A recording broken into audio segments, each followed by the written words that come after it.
rakyat. Tadi sudah menyimak dari statement Pak Musni Umar. Juga sekarang saya mau nanya ke Mbak Wiwi. Mbak Wiwi, tadi kalau misalnya Pak Musni Umar sudah bilang pada saat ini yang mengambil peranan penting adalah ya elit-elit itu, dari mulai dari Presiden SBY, kemudian tokoh-tokoh agama. Tapi kalau dari elit-elit dari dua kubu ini, kita bisa mengharapkan nggak akan ada komunikasi dalam jangka waktu dekat? Iya, dalam politik itu menarik ya. Jadi politik itu tidak hanya dinamis, tapi politik itu juga memberikan opsi-opsi.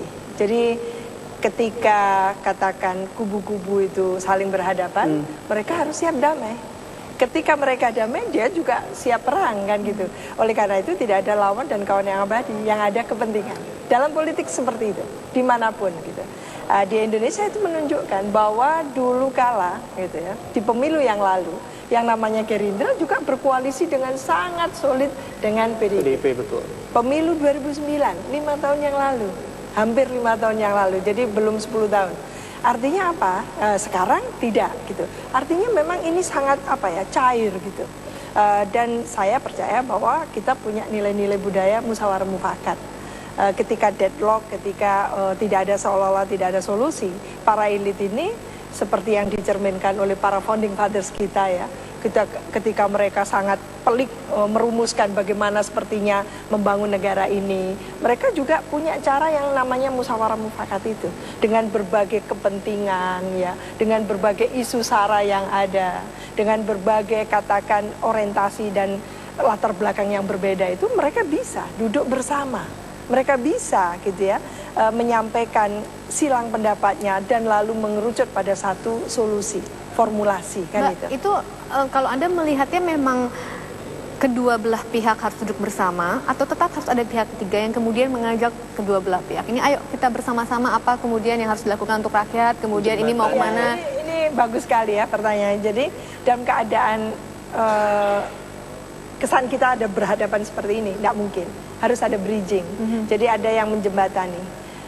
Itu yang selalu saya sampaikan, bahwa dengan sistem multipartai banyak ini bukan berarti kita hanya surplus ya, satu sisi surplus pemain politik, kita juga harus surplus negarawan, kita harus surplus tokoh-tokoh atau pemimpin yang punya statementship gitu ya. Jadi ini yang kita harapkan, sehingga ketika deadlock dan sebagainya ada yang menjembatani seperti ini, ada yang langsung turun dan bisa didengarkan oleh kedua pihak. Kita masih punya ada orang yang bisa menjadi saat jembatan? ini mau tidak mau ya presiden, karena RI satulah yang bertanggung jawab terhadap negeri ini, bahwa pemilu ini berhasil atau tidak, salah satunya presiden harus bertanggung jawab. Tidak hanya KPU penyelenggara, tapi dalam konteks makro keadaan negara bangsa ini, apakah ini tetap tadi itu NKRI, tetap Bhinneka Tunggal Ika gitu ya, tetap konstitusi kita jaga, Pancasila sebagai landasan kita, itu adalah presiden yang bertanggung jawab. Karena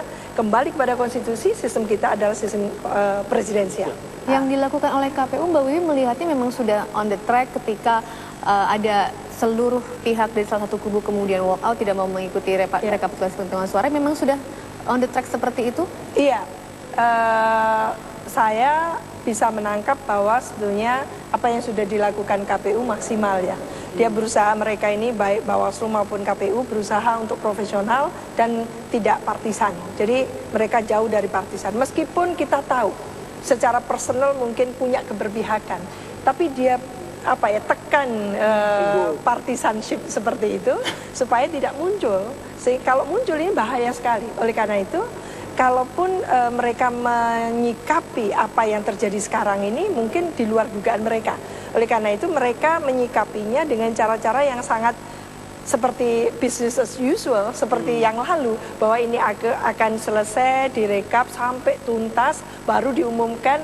Kalaupun ada yang tidak puas, lalu mengadu dan sebagainya, kerana hukum, kerana pidana dan sebagainya, itu akan dilakukan setelah itu. Nah itu yang dipahami oleh KPU dan Bawaslu. Tidak pernah terfikirkan sampai ditolak seperti ini, kan gitu. Ada kecolongan skenario-nya dari KPU bahwa tidak akan ada skenario sampai walkout itu tadi. Betul. Jadi ini harus direspon cepat ya oleh penyelenggara, oleh khususnya penyelenggara, dan tentunya presiden dalam hal ini sebagai RI 1 ya sangat bertanggung jawab. Jangan sampai pemilu ini memang seolah-olah diterjemahkan kita sedang melakukan perang. Lah ini salah banget. Karena ini adalah bagian penting dari pilar demokrasi, yaitu pemilu. Memilih pemimpin kita dengan cara transparan dan akuntabel. Itu sebetulnya tidak lain tidak bukan. Jadi kontestasi itu hanya selama masa kampanye, kontestasi di situ, kompetisi di situ. Setelah itu selesai, masa tenang dan kita betul-betul tenang dan memilih. Usai sudah masa kompetisi, apalagi kalau sudah dilantik, tidak ada lagi kompetisi. Kita hanya punya presiden dan wakil presiden yang memimpin untuk rakyat Indonesia. Bukan rakyatnya, golongannya, koalisinya, dan sebagainya itu. Tapi ini Indonesia. Jadi kita harus paksakan nilai-nilai yang seperti itu yang harusnya diadop oleh tentunya calon pemimpin kita. Saya ke Pak Musni.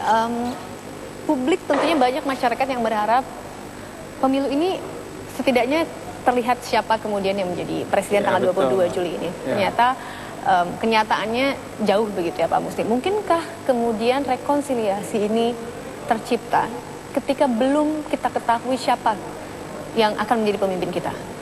Jadi gini, itu kan KPU tengah melakukan tugas mereka. Kita akan tunggu sampai jam berapa mereka mengumumkan hasilnya itu sendiri. Rencananya pukul 4 katanya. Saya kira itu apakah pihak yang satu menolak itu, tetapi itu pegangan pertama dulu yang akan dilihat masyarakat, bahwa pemilu yang sudah dilakukan, rakyat turun ke TPS itu melakukan hak politik mereka, itu sudah ada hasilnya. Apakah ini diterima atau tidak, itu nanti kan ada proses hukum, jadi hukum di sini. Tetapi dalam suasana seperti ini, memang dalam politik itu kan tidak pendekatan hukum saja. Lebih banyak rembukan tadi itu, musyawarah, silaturahim, negosiasi, bagaimana.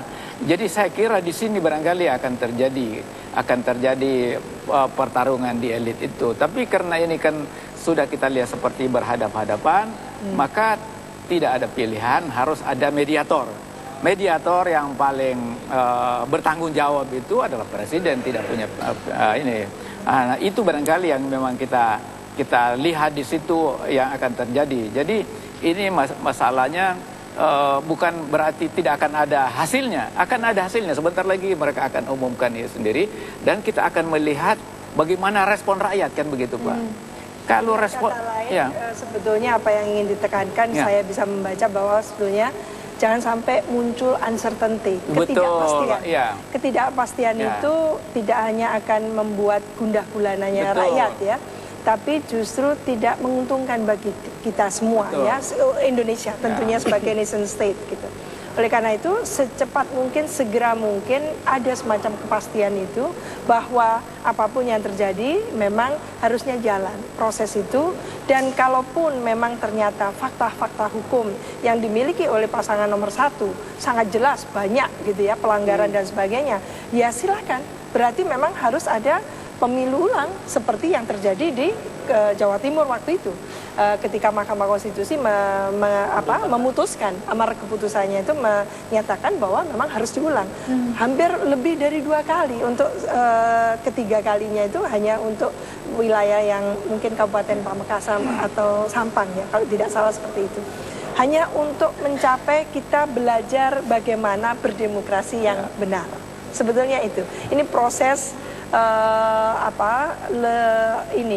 learning by doing yang tidak mudah, yang kita semua tertatih-tatih, dan ternyata harus saya katakan sekarang, ternyata elit itu lebih constraining daripada rakyat. Jadi kalau rakyat itu malah oke, dia bisa belajar dengan tertatih-tatih, tapi elitnya constraining, menghambat proses demokratisasi dengan cara yang tidak mendorong pada demokrasi itu sendiri. Itu yang menarik, tadi elitnya konsen tidak mendorong. Tadi juga kita sudah bicara soal mediator. Ini terlepas dari mediator, Mbak Wiwi. Apa yang harus disadari secara sebagai seorang individu, katakanlah saya gitu, sebagai rakyat Indonesia, kemudian melihat apa yang terjadi hari ini, dan agar tidak melakukan hal-hal yang tidak diinginkan, apa yang harus saya sadari bahwa ini adalah proses yang kita jalani sekarang ini adalah proses demokrasi yang memang sudah dalam tatarannya. Betul. Jadi kita sebetulnya berontak untuk menyelesaikan demokrasi yang kualitasnya prosedural. Jadi mungkin prosedural ini kita cukupkan.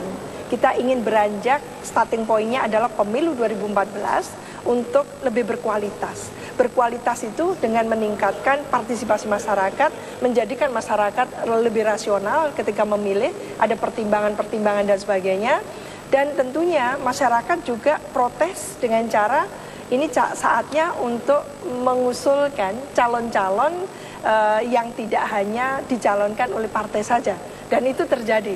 Banyak sekali sebutan-sebutan menjelang pencalonan itu, calon-calon alternatif meskipun akhirnya mengerucut hanya 2 pasangan calon. Karena apa? Karena tidak diberikan semacam wadah ya, calon-calon alternatif yang bagus tadi itu. Dan ini kesalahan konstitusi kita juga ketika memberikan pasal yang semacam apa ya, cek kosong.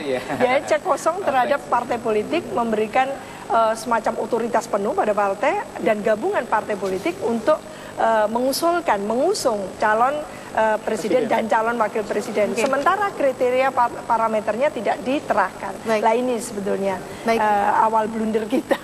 Ya, kita nanti lanjutkan kembali perbincangan ini Mbak Wiwi dan juga Pak Musni. Namun kita harus jeda terlebih dahulu, pemirsa, kami akan segera kembali sesaat lagi.